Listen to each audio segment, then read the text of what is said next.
Pogledajmo o čemu se radi. Smijesti se, babo.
Niti se družim, niti se znaju veseliti. Zate pa ima sve već starih puci dečko.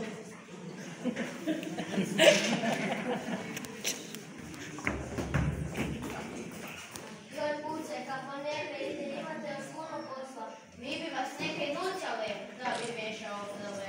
A kaj bi vi to nas nucali?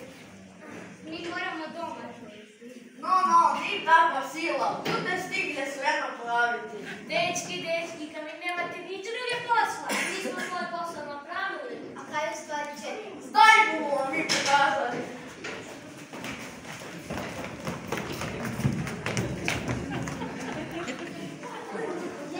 Tak sam ti ja tvojega dedu zazestala. Mi bi tvoj dal mira sve dok se nismo oženili. A kak je bilo da ste shvatili? O, dete moje, lepe je bilo. Sve su si puce zbrale dečke, tancali su i popevali sil.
Moram se učiti. Mama mu me zabuhi na tegmači, sutra ne donese bar 5 petic.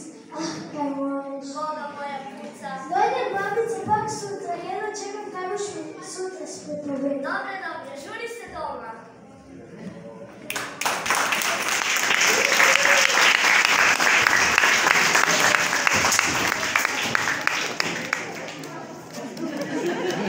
Koliko volimo djedove, to je teško opisati, a i s njima uvijek nešto novo naučimo. Pjesmu za djeda pripremili su učenici drugog razreda. Poslušajte